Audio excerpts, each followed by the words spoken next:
сәлеметсіздер ме, құрметті көрермендер? Жаңа толқын атты подкасттар топтамасына қош келдіңіздер. Бүгін бізде алғашқы түсірілім. Жалпы бұл жаңа толқын подкасттар топтамасының негізгі мақсаты дамушы жастарды халыққа, енді ғана дамып келе жатқан жастарға үлгі ету болғандықтан, енді біз алғашқы қонағымызды маркетолог, дарын білім беру орталығында жұмыс жасайтын Байқанов Бекзатты шақырып отырмыз. Ендеше кеттік. Жақсы. Яғни дамушы жастар демекші, жалпы осы дамып келе жатқан жастардың даму девизі қандай, Бекзат? Ең алдымен сәлеметсіз бе? Шақырғаныңызға үлкен рахмет, алғысым шексіз. Мен өзімді енді барлығым жетістікке жеткіміз келеді. Қандай бір карьера болсын, бизнес болмасын, қандай да бір жұмыста. И мен өзімнің жетістігімді елестететін, подкастта отырып, интервью беріп жатқанда елестететін. И уже как будто кішігірім саған жақында келе жатқандай. Ең алдымен үлкен рахмет сізге, Жадыра ханым. Так, енді сұрағыңыз сіздің дамудың девизі қандай? Менің ойымша негізі жас маман болсын, оқушы болсын, студент болсын, мейлі ол университетті бітірген, жұмысын енді ғана карьерасын бастап келе жатқан бір жастар болсын, кез келген адам даму жолында болу керек. Бірақ даму жолын, даму траекториясын, дамудың бағытын, қандай салада жұмыс жасайды, ол неге қызығады, немен өмір бойы айналысады, соның барлығы негізі ол өзі жеке таңдау керек деп ойлаймын. Ол іштен шығатын дүние деп ойлаймын. Мысалы, біреу банкир бол деп маған айту мүмкін, мысалы, ата-анам банкир, сен там бухгалтер бол деген сияқты айтқан болуы мүмкін. Бірақ ол маған ұнамаса, мен ол жұмысты ұнатпасам, өзім құлшынып сүйіп тұрып оған кіріспесем, егер мен каждый раз күнделікті жұмысқа барған сайын, ой, маған бұл жұмыс ұнамайды деген сияқты бір ниетпен жүретін болсам, өмірімнің басым бөлігін, адам енді күнделікті жұмыста ғой, басым бөлігін просто так өзім ұнатпайтын дүниеге жұмсағым келмес еді. Сондықтан да менің ойымша даму траекториясын, дамудың бағытын алдымен анықтап алу керек. Адам кішкентай кезінен бастап оны зерттеу керек. В основном негізі ата-аналардың қолындағы нәрсе деп ойлаймын. Мысалы, менің қарындасым бар, қазір 1-ші сыныпта оқиды, ол сурет салған жақсы көреді. Скорее всего, біз қазір оны художкаға бердік, яғни сурет салудың үйірмесіне бердік. Ол соны жақсы көреді. И жақсы егер нәтижелерді көрсетіп жатса, алдағы уақытта неге оны осы бағытқа бермеске, творчестволық жолға деген сияқты. Дамудың негізгі девизі адамның өзінің ішкі қалауын шығарып, оны шынайы өмірде, в реальной жизни дейміз ғой, сол шынайы өмірде оны іске асыру деп ойлаймын. Ал сіз осы дамудың негізгі девизі максималды түрде спорт және күліп қуанып жүру дегенді қалай түсінесіз? Мен бұны соған жата ма, соған келе ме даму девизіне? Бұны мен даму емес, өмір сүру, өмірдің мәні дегенге келтірер едім. Өмірдің мәні спорт, енді адам өзінің енді денеміз, біздің аманатымыз ғой енді. Әрдайым күліп жүру бұл жалпы бақытты өмірге алып келеді. Бақыт деген менің ойымша бұл дамуға емес, бақытқа келетін фраза сияқты менің ойымша. Жеке өзімнің субъективті көзқарасым бойынша. Жақсы, рахмет. Ендеше сұрағымызды әрі қарай жалғастырайық. Жалпы осы жетістікке жету, табысты болу қаншалықты адамның өмірінде қажет? Және бұл тек қана адамның өміріне қажет пе, әлде қоғамды дамытуға ықпал ете ала ма? Жетістікке жету, табысты болу қаншалықты маңызды? Ол неге әкеледі? Жетістікке жету, табысты болу, менің ойымша екеуі байланысты нәрсе. Негізі кез келген бизнес, бір жұмысты алып қарайтын болсақ, белгілі бір услуганы предлагать етеді, немесе товар немесе қызмет түрін предлагать етеді, көбінесе. В основном ол біреудің проблемасын шешуге бағытталған. Мысалы, білім беру орталықтарын алып қарайтын болсақ, ұбт-ға дайындайды, мұғалімдерді жалдайды, и оқушыға білім береді, сондықтан осылайша өзінің нәпақасын табады деп айтады, табысын табады. Негізі бизнестің барлығы біреудің, көпшіліктің деп айтады, халықтың, потребительдің, клиенттің проблемасын шешуге бағытталған кәсіп деп айтады негізі. Неғұрлым адам сол проблеманы качественно, яғни сапалы түрде, болмаса количествомен алатын болса, көп адамға көмектесе алатын болса, арзан бағада, болмаса аз адамға қымбат бағамен көмектесе алатын болса, и сөйтіп өзінің жұмысын качественно, яғни сапалы түрде жасай алатын болса, түптің түбі жетістікке жетеді. Ең бастысы кәсіпкерлердің бір жасайтын қателіктері, олар шыдамайды. Соңына дейін шыдамайды негізі. Егер адамның проблемасын шешіп, бұл жерде біз пайдамызды тигіземіз егер біреудің проблемасын шешіп беретін болсақ. Дұрыс қой, біз пайдамызды тигізіп жатырмыз, сол арқылы біз табыс аламыз, өзіміздің ақымызды аламыз, сөйтіп біз жетістікке жетеміз негізі. Бірақ түптің түбі жетістікке жету деген менің ойымша ол адамдарға көмектесу. Сен барынша адамдарға, неғұрлым адамдарға көбірек пайдалырақ болатын болсаң, соғұрлым өзіңе де жақсы, сенің ортаңа да, қалаңа да, мемлекетіңе де барынша жақсы деп ойлаймын. Демек, қоғамға пайдалы болуды алғашқы орынға қою керек дегенмен келісесіз ғой? Иә, толықтай келісемін. Жақсы. Енді осы тұста қазіргі таңда жастар даму үстінде, иә? Бұлар мүмкіндікті қалай тани алады? Сіз өзіңіздің мүмкіндігіңізді қалай таныдыңыз? Жастарға қандай кеңес бере аласыз? Осы мүмкіндікке байланысты мен бір история естігем. Бір формула бар екен. Бір методика бар. Ол андай метод или закон красных машин деп аталады. Қателеспесем. Қызыл көліктер заңы деп айтады, қазақша. Ол былай болады. Сіз мысалы бүгін қазір осы жаққа келдіңіз студияға келер жолда сіз қаншама қызыл машинаны көрдіңіз? Сіз білмейсіз. Білмеймін. Сіз себе мән бермедіңіз. Иә. Енді былай. А что если мен сізге, вот Жадыра ханым, сіз осы там көлікте кетіп бара жатқан кезде, мысалы үй мен жұмыстың арасында күнделікті, егер сіз жолда көрген әр машинаға, әр қызыл түсті автокөлікке мен сізге 10 мың теңге беремін деп айтатын болсам, әр көргеніңізге, мысалы 15 көріңіз мүмкін, 50 көріңіз мүмкін, мысалы Қызылорда аз десеңіз 3 көріңіз мүмкін, иә, сондай. Мен сізге сондай ұсыныс тастасам, әр көрген машинаға 10 мың теңге беремін десем, сіз уже келесі жолы егер көлігіңіз болатын болса, опа, бір қызыл машина өтті, опа, о, екінші қызыл. Алыста көрсеңіз де, парковкада тұрса да, мен оны көрдім ғой, бітті анау үшіншісі деген сияқты. Сіз уже іздей бастайсыз, фокусыңыз сода болады. Бұл осы нәрсені өмірге де алып келуге болады. Бұл мүмкіндіктер, возможности.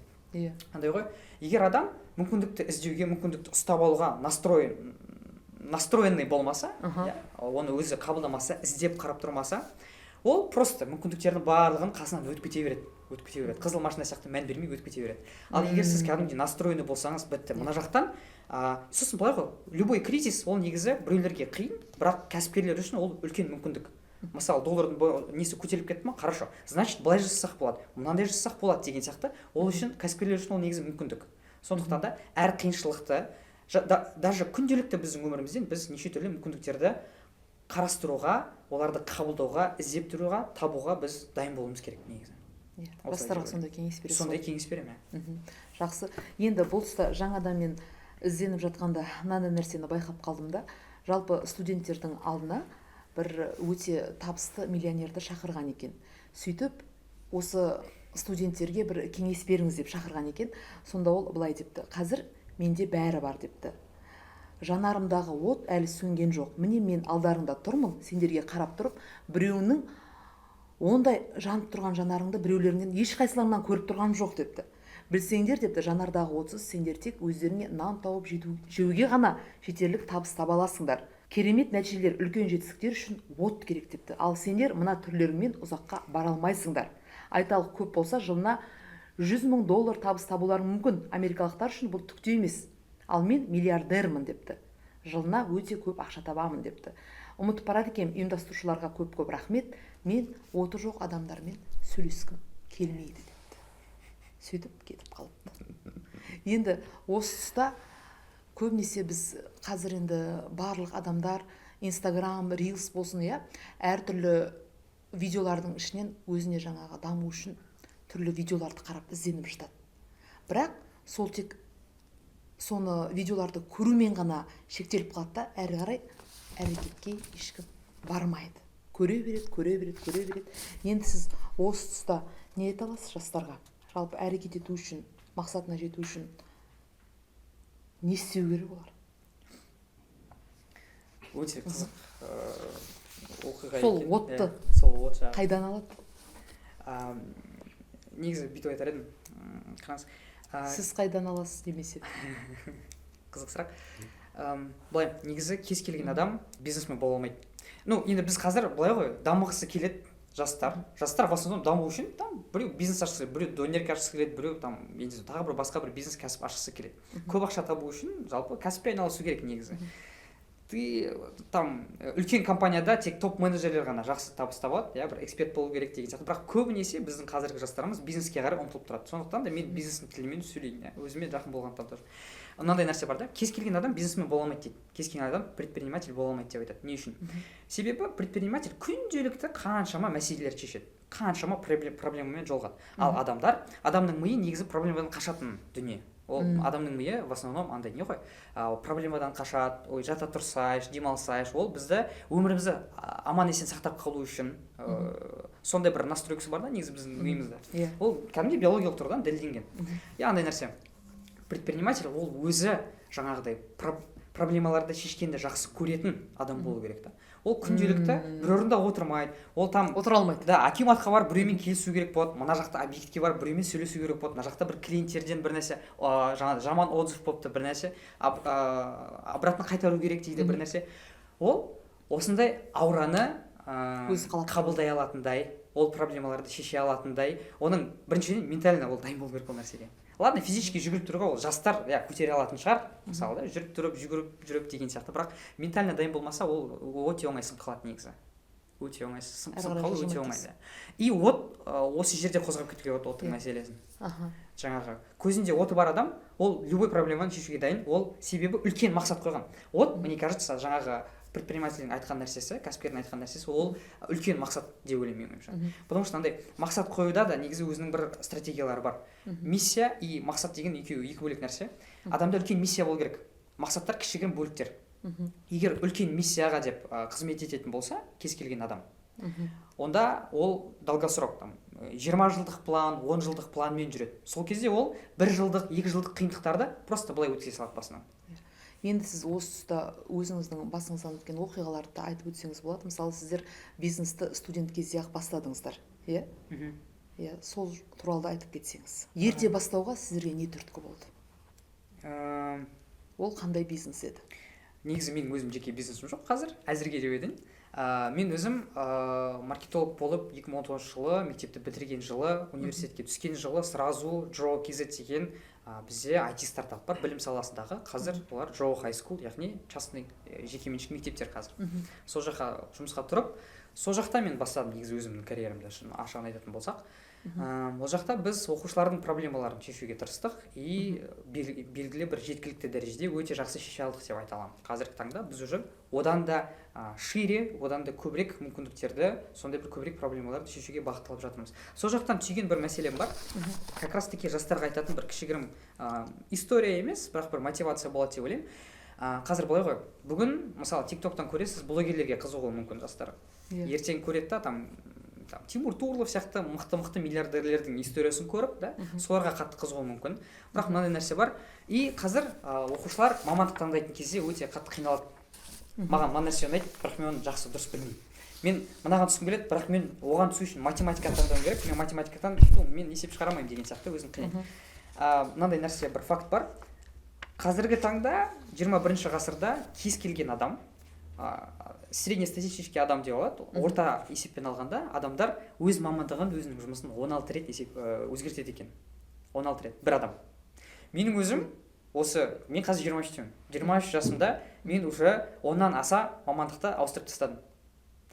Мен HR болдым, жұмысқа адам қабылдап деген сияқты. Мен кезінде ең алғаш жұмысым лагерьде вожатый болдым. Одан кейін официант болдым деген сияқты. Кішігірім күшім жаймендеп өстіп көтеріліп, қазір міне маркетологпын мысалы. Сондай. Сондықтан да басында тағы бір айтатын кеңесім бірі.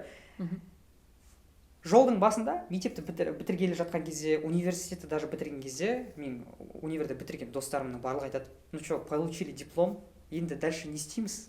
Пландары жоқ өмірге" деген. Одан қорықпау керек. Бастысы бір нәрсені просто бастау керек. Ең қиын әрине бастау, бірақ бір бастағаннан кейін кете береді. Жақсы. Сізге көп рахмет. Енді осы тұста енді дамушы жастарды айтып жатырмыз. Қазіргі таңда енді soft skills, яғни икемділік дағдылары деген өте танымал болып жатыр ғой. Осы дамушы жастардың бойында қандай soft skills дағдылар, икемділік дағдылары әсіресе дамыған болуы керек? Сіздің ойыңызша, әсіресе қайсысы? Мен екі нәрсені, негізі soft skills өте көп. Түрлері де көп, оның методикалары да көп дамытудың, түрлі аспектілерге, түрлі салаларға да бөлінеді soft skill'лар. Бірақ менің айтатыным, ең дәл қазір айтқым келіп отырған екі түрі бар. Біріншісі нетворкинг. социальный капитал деп айтады. Нетворкинг ол біздің андай университетте мысалы сіз одногруппниктарыңыз бар, иә, бір группада оқитын немесе бір параллельде оқитын жоғары курс, төменгі курстармен просто танысу, араласу, сөйлесу и контактыңызда хотя бы болу бұл адамдар.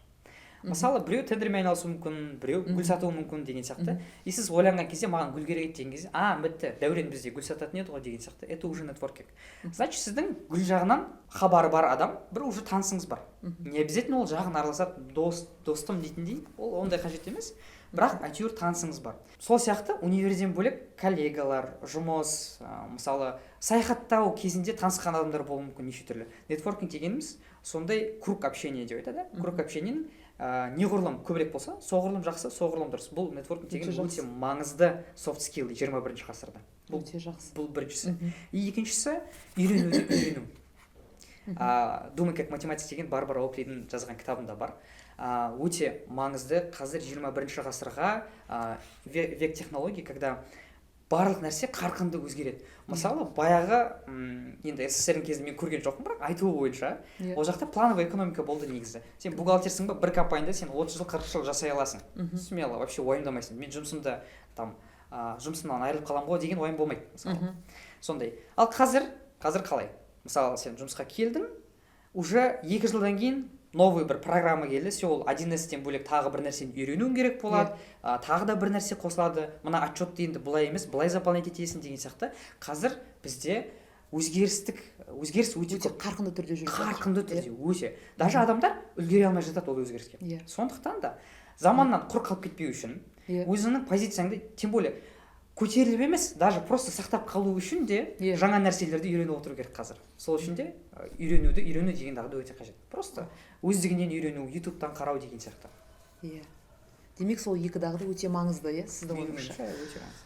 Тағы да айтып жатады, жалпы осы даму үстінде тәуекелге бару бұл үлкен өнер дейді. Осы тәуекелге бару мен бақытты болуды қалай байланыстыруға болады? Негізінде айтатын көрінеді, бақытты адамдар тәуекелге көп барады деп. Бұнымен келісесіз бе? Мен бұл сөзбен толықтай келісемін, 100%. Себебі былай, мен өзімді негізі мен болашақты көп ойламайтын адаммын. Уайымшыл адам былайынша. Болашақты көп ойлаймын, көп жоспарлаймын.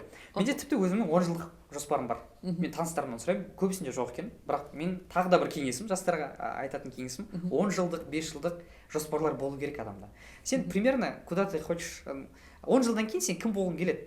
Сен отбасыңды, даже тұратын үйіңді, карьераңды, немен айналысып жатсың, соның барлығын жоспарлаған дұрыс негізі. Менде сондай план бар. Енді андай нәрсе, мен даже ойлайтын, енді өмірімнің соңына таяған кезде, мысалы, жаңағыдай қарт атанған кезде уже мынандай қорқыныш болды менде. Әлі бар, кішігірім. Мен не нәрсеге өкінер едім. Жаңағыдай больницада жатқан кезде енді елестетеміз ғой, кинолардан көреміз. Вот что бы я чувствовал, когда мен сол адамның орнында болсам, мен не сезер едім деген сияқты. И мен ойланып бастаймын. Шығармашылсыз, И негізі кез келген адамға, любой адамға көптеген идеялар келеді. Кофейня ашу, мектеп ашу деген сияқты. И менде жазылған идеялардың кәдімгі тізімі бар. Көптеген. Мен ойыма бір нәрсе келем, опа деп мен өзіме жазып аламын. Ондай списоктар өте көп. Мен ойлаймын, солардың барлығын болмаса да хотя бы жартысын бастап көру керек просто. Ол бекерден бекер ол идея келген жоқ. Оны бастап көрем. Потенциал бар. Оны бастап көрем. Егер болмаса, бітті. Я же хотя бы попробовал. Мен тәуекелге бардым ғой. Ал егер мен, если бы я не попробую, мен кезінде соны жасап көру керек еді деп, мен точно өкінерімді білем. Сондықтан да болашақта мен өкінбес үшін тәуекелге барғым келеді. Ал тәуекелге барғаннан кейін, даже если ничего не получилось, мен өкінбеймін. А өкінбесең, бақытты боласың. Бақытты боласың. Сондай бір байланысы бар менің ойымша. Жақсы, өте жақсы. Енді бұл тұста әңгімемізді қорытатын болсақ, алдағы уақытта өзіңіздің қандай жалпы жеке брендіңізді ойлап тапқыңыз келеді, немесе жеке брендті ойлап табушы жастарға кеңесіңіз, тілегіңіз, сонымен аяқтасақ. Негізі айтады, жеке брендті қалыптастыру барысында белгілі бір теманы, белгілі бір саланы таңдап алу керек деп айтады көбінесе. Мысалы, сен экспертсің, шетелге оқуға түсіруге бойынша экспертсің, сен осы жақтан Америка, США, Европа деген сияқты соларға түсіру бойынша личный брендті қалыптастыр, тема таңда деп айтады да. Бірақ мен ойлаймын, басында бастап жатқан кезде көп нәрсені көру керек. Лайфстайл, жеке өмір, мысалы бьюти блог қыздар деген сияқты көп нәрсені көру керек. Қайсысы аудиторияға көбірек өтеді и аудиторияны анализировать еткен кезде қайсысы көбірек ауқымдырақ, мысалы жаңағы шетелге түсу бойынша егер адам спрос дайректке көп жазатын болса, вот бітті, сіздің аудиторияңыз осы, сол бойынша уже сол бағытқа қарай жемдеп кіре бастау керек. Негізі менің өзімнің жоспарларым бойынша да мен де өзімнің жеке брендімді қалыптастырғым келеді, дамытқым келеді, бірақ айта алмас едім маркетинг бойынша деп, может басқа сала болуы мүмкін. Басқа сала болуы мүмкін, может путешествие, шетелге шығу деген сияқты, білмеймін. Ол әлі тоже мен көремін, анализировать етіп көремін. Жалпы сол негізі алдағы уақытқа жоспарлардың ішінде өзімнің жеке кәсібімді ашу деген сондай бір ойым, сондай бір жоспарлар бар. Ой емес, мақсат. Сонымен енді біз, құрметті көрермендер, өзіміздің подкастымызды аяқтаймыз. Сіздің келгеніңізге көп рахмет. Демек сіз жастарға тек қана алға, мүмкіндікті танып, келген идеяны іске асыруға шақырасыз, солай ғой? Әрине. Бізбен бірге болғандарыңыз үшін көп рахмет. Саламатта болыңыздар.